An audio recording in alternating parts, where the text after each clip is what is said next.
Acabamos de estudiar el magnetismo. En estas circunstancias habíamos nosotros terminado de analizar el magnetismo con dos fórmulas importantes que quiero que ustedes las sepan asimilar. La primera fórmula es la del campo eléctrico o campo magnético también, que hemos visto con la letra D. Pero por la similitud de las fórmulas, vamos a analizar el campo eléctrico con nuestra constante K, la carga y sobre el radio al cuadrado. Estas son las fórmulas del campo eléctrico, porque lo vamos a relacionar con el magnetismo a la electricidad. Pero antes decía, queremos mirar que este campo de fuerza se puede también transformar al campo gravitacional o al campo de atracción de las masas, y en vez de la letra K utilizamos la G como constante. Esta es constante de permeabilidad eléctrica, esta es constante de gravedad universal o la constante gravitacional del universo. Y aquí, en vez de la carga, pues viene la masa del planeta o la masa del cuerpo. Y observen que la distancia r al cuadrado se mantiene. Entonces, este análisis lo hacen en el texto en la página 123. Y ustedes van a poder desarrollar el análisis de todas y cada una de esas fórmulas, familiarizándose con el cambio que podemos hacer. En vez de K, la constante gravitacional; en vez de las cargas eléctricas, las masas.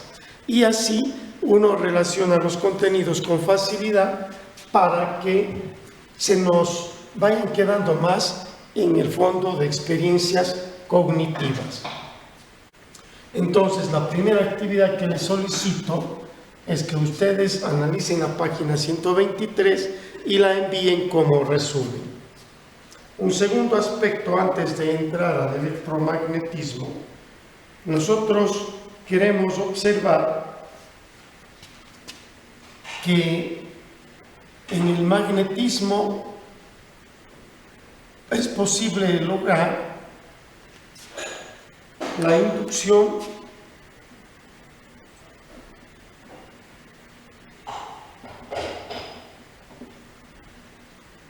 de corriente eléctrica.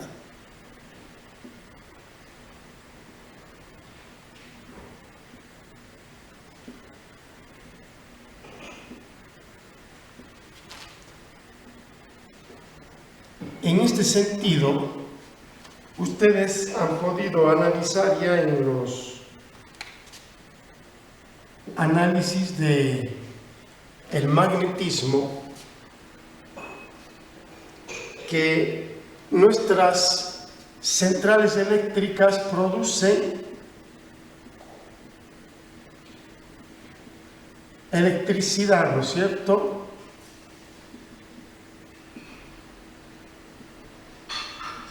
a través del magnetismo. Podemos observar en los videos que grandes máquinas mueven grandes ruedas con solenoides de muchas vueltas, de muchísimas vueltas, a través de un imán, y ese movimiento es lo que genera la electricidad. Por otro lado, vemos que en nuestra vida tenemos motores y también generadores, transformadores, que funcionan a través de la inducción eléctrica, en cambio. Funcionan estos por inducción eléctrica.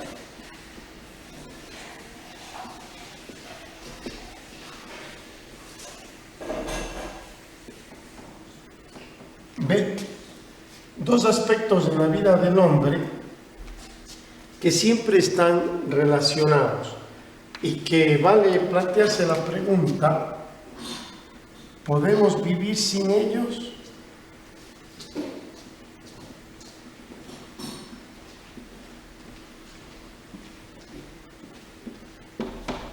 Analice usted la pregunta y envíe la respuesta como tarea. ¿Podemos vivir sin una cámara, en este caso de las clases virtuales, sin el celular que ya nos hemos acostumbrado a comunicarnos, sin una máquina que nos genere electricidad? Esto nos hará de ver simplemente que estamos inmersos en un mundo del cual dependemos del electromagnetismo. Y es el tema que vamos nosotros a estudiar el día de hoy. Y para ello vamos a adentrarnos en una simple experiencia llamada la experiencia de Faraday, un científico e ingeniero eléctrico que fue el primero en darse cuenta que, miren, que a pesar de hacer infinitas experiencias durante 10 años, él nunca llegó a producir electricidad, pero sí puso el punto base sobre el cual y a futuro ya se lograron estos inventos. Simplemente él logró concluir a través de sus experiencias que para inducir corriente eléctrica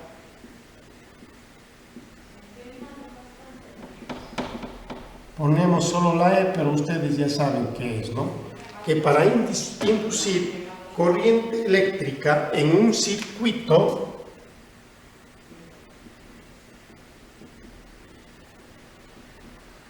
es necesario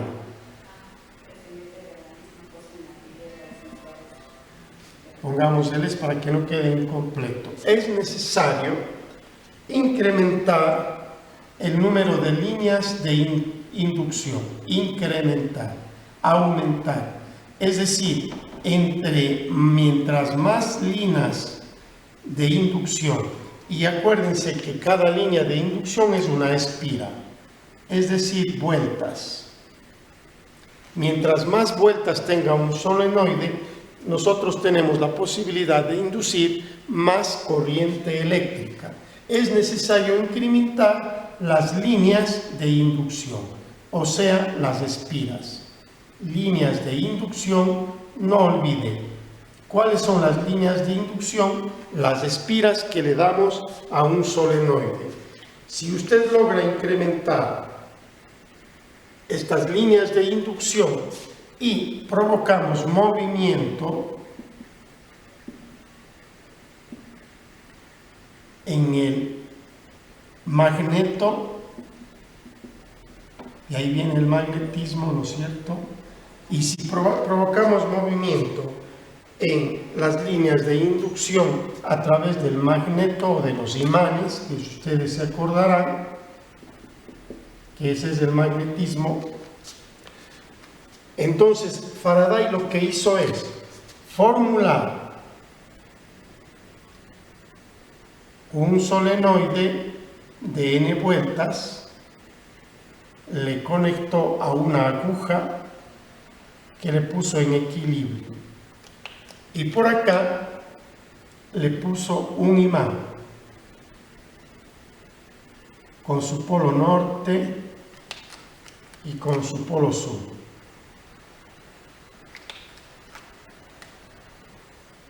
¿Ya? Si es que el imán se introduce dentro del solenoide y le mantenemos quieto, no hay corriente. No hay corriente.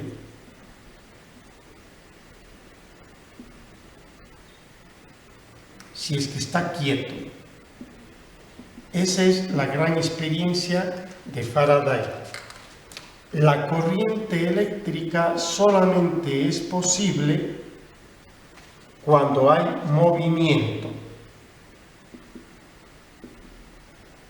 Y a eso le asociamos con las líneas de inducción.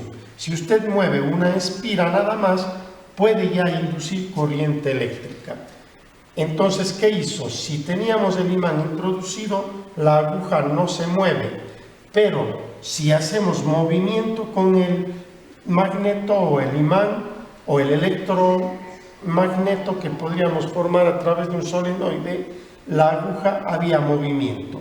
Entonces él dejó sentado que con el movimiento sí hay electricidad.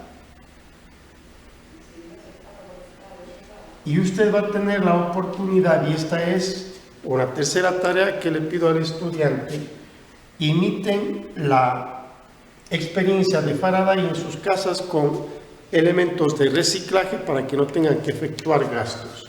Y yo voy a presentar ahora en el video cómo es la posibilidad de sí experimentar con nuestra material en nuestro hogar la experiencia de Faraday, que dejó muy bien sentado que la electricidad es necesaria producirse con magnetos o imanes en movimiento circulando por un campo de magnetismo que es el solenoide.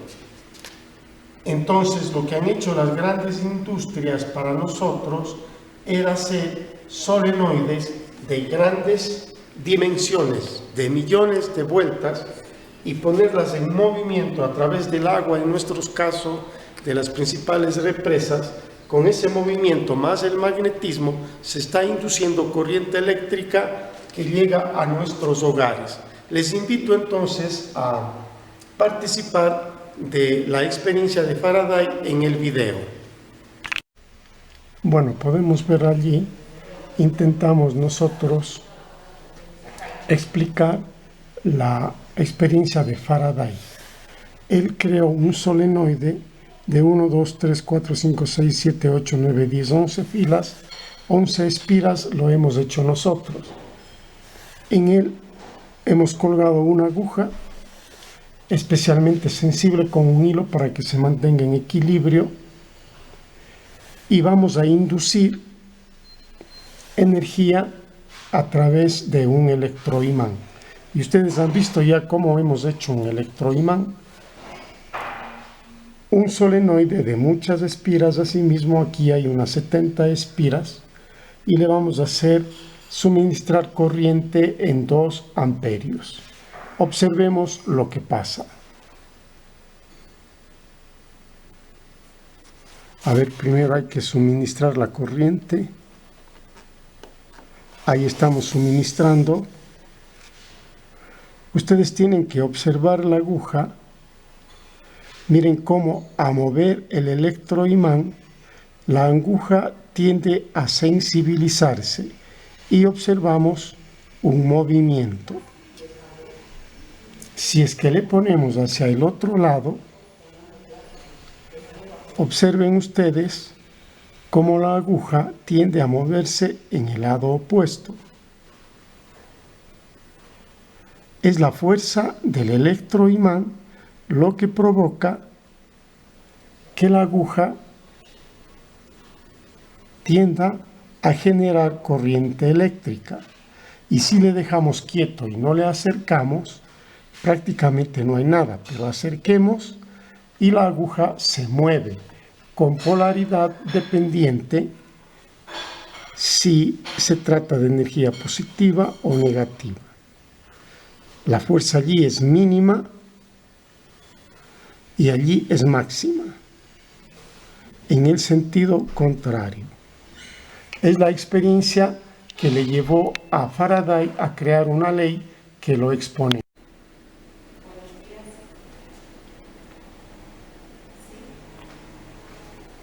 Sigamos pues. Dentro del electromagnetismo, algo muy importante es conocer las líneas de fuerza del campo magnético. En este sentido, las líneas de fuerza del campo magnético se miden a través del flujo. Y el flujo magnético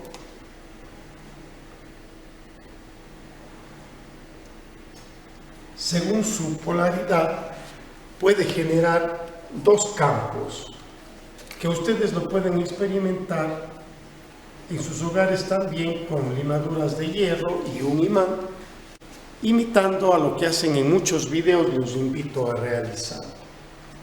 Cuando tenemos un campo generado por un lado positivo y por otro lado negativo,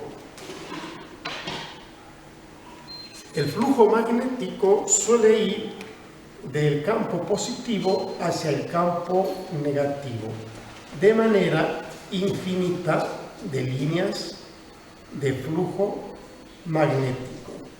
En esta forma, salen siempre del positivo, terminan en el negativo.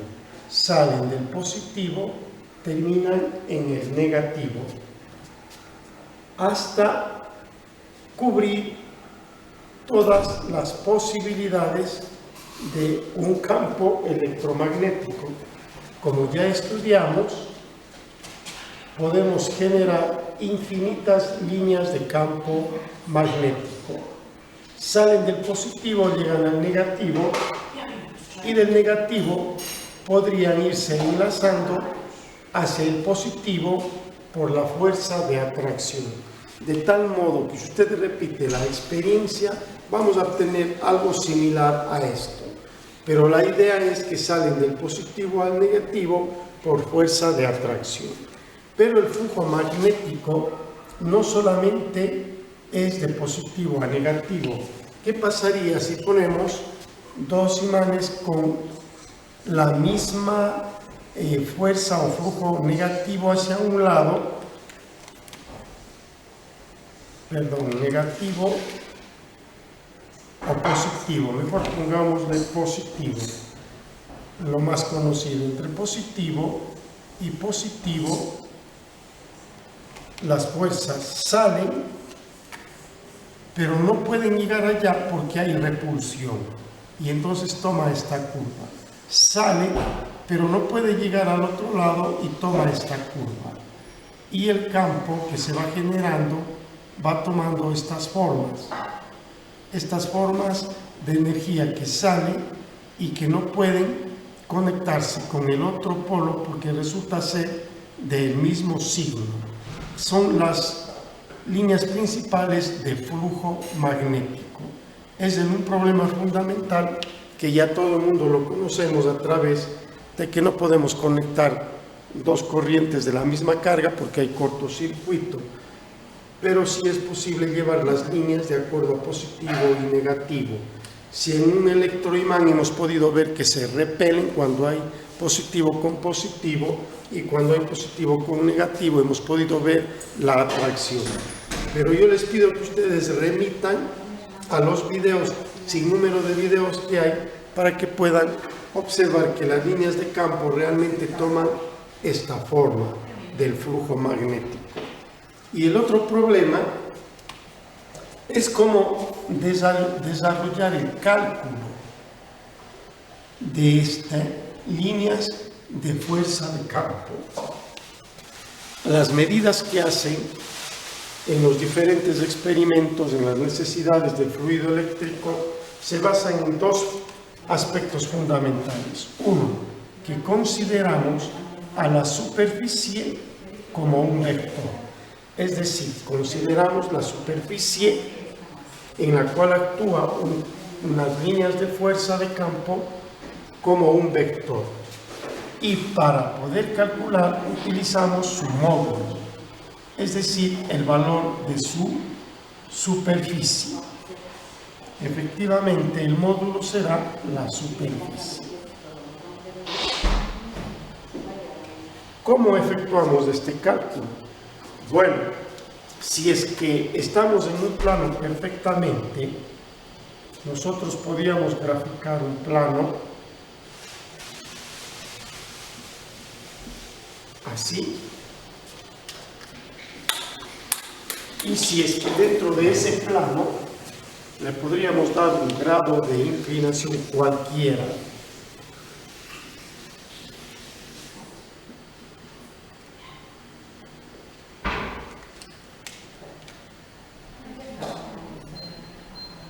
vamos a formar un plano sobre el cual le vamos a dar una inclinación.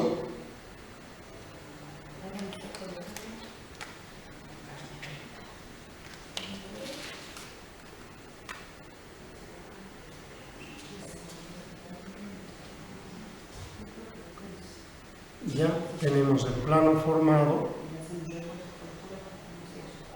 y nosotros vemos que las fuerzas del campo magnético siempre actúan en forma perpendicular con el plano, es decir, en 90 grados, ¿verdad? Hagamos un poco y podemos ver que aquí se formará 90 grados. Y el plano, como está inclinado, va a formar un ángulo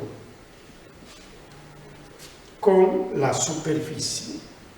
Esto es el vector superficie y esto es el campo magnético actuando en forma perpendicular.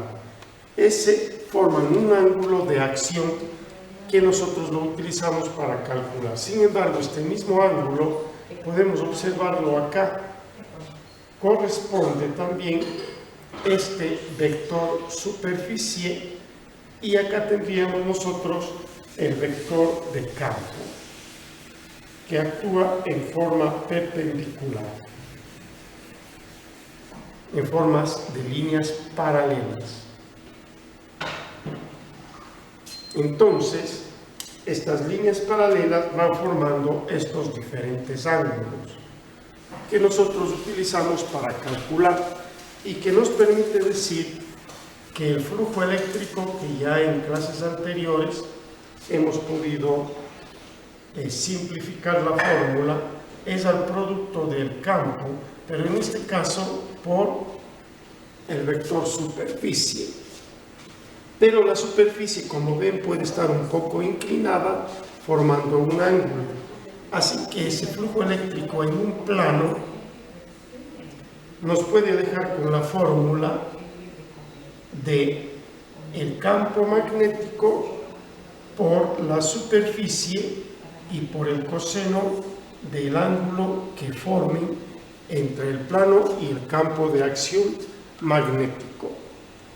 Esto cuando se trata de una unidad perfectamente plana, pero saben que la mayoría de los problemas se refieren a cualquier plano, cualquiera de los planos, no necesariamente plano, puede ser curvo, puede ser esférico, puede ser circular. Entonces, para cualquiera de estos se emplea otras fórmulas y como ustedes vieron ya en los campos y cálculos anteriores, cogemos planos mínimos del espacio. Mientras más pequeños mejor, infinitos planos, y se puede calcular a través de la integral. Si el plano es cualquiera y no necesariamente tiene una forma adecuada, entonces el flujo eléctrico se le mide a través de la integral de la derivada de este flujo. Pero nosotros conocimos que la derivada de este flujo se le puede escribir como el producto del campo por la superficie. Es decir, yo puedo decir, tomar al vector campo, multiplicar por la derivada de la superficie. Y si nosotros hacemos la integral, lo cual va a ser la actividad siguiente de usted, integrar esto y llegar a la fórmula, que aquí les dejo escrita. La fórmula dice que el flujo eléctrico es igual al número de vueltas multiplicado por el campo eléctrico y multiplicado por la superficie y por el seno del ángulo que forman entre el campo y la superficie. Esa fórmula es la que más se utiliza porque, como digo, siempre estamos utilizando no un plano estrictamente plano, sino cualquiera de los planos del espacio para trabajar con nuestros fenómenos. ¿Cómo medimos entonces el flujo magnético?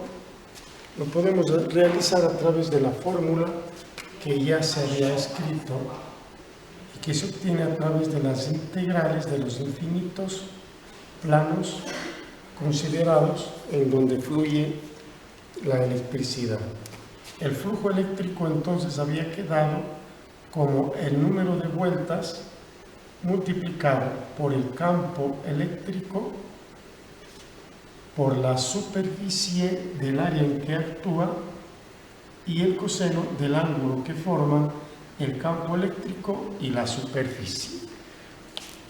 Nosotros tenemos el problema y como siempre usted puede obtener los datos. Tenemos que n o número de espiras son 150 vueltas. Tenemos que el área de la superficie, o si directamente superficie, es 30 centímetros cuadrados, que a esta superficie lo debemos convertir a metros, pero como se trata de unidades cuadradas, nosotros tendríamos 30 para 10.000. Y entonces ese es el número que tendríamos que poner. A ver, 30 dividido para 10.000 centímetros, que tiene un metro cuadrado. Y a usted le sale, para poner en la fórmula, 3 exponente menos 3 metros cuadrados. Es la forma que hay que convertirlo. Así también tendríamos ahora que el campo eléctrico B tiene una medida de 1.5 exponente menos 3 Tesla. No se olvide que por 10 a la menos 3 equivale exponente a la menos 3. Por último, tenemos que el ángulo que forman el campo y la superficie es de 60 grados. Nos piden entonces calcular cuál es el flujo magnético. ¿Cuál es el flujo magnético de ese campo? Como ven, la fórmula es bastante sencilla, entonces vamos reemplazando en los datos. El flujo magnético ha sido igual a 150 espiras que multiplica el campo eléctrico, es 1.5 exponente menos 3, o simplemente E, por, ahora tenemos la superficie, 30 centímetros cuadrados convertidos a metros, 3 exponente menos 3 metros cuadrados. Pueden poner las unidades, Tesla, metros cuadrados, número de espiras no tiene unidad, y por último el coseno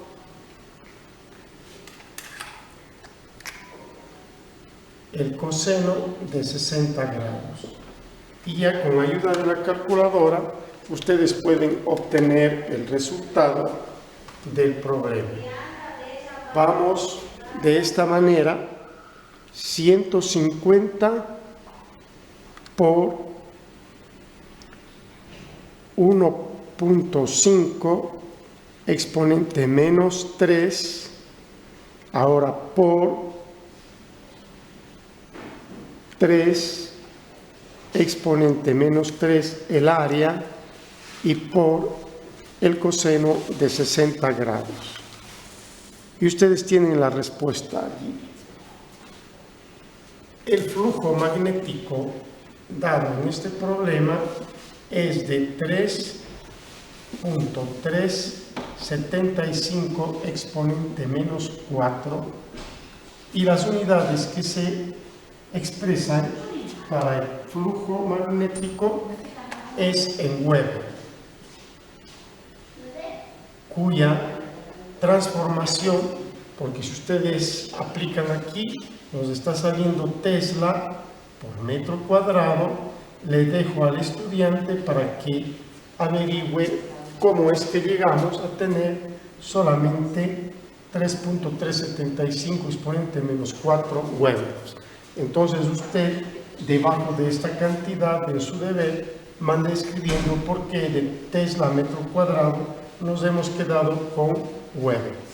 Gracias y suerte en la tarea.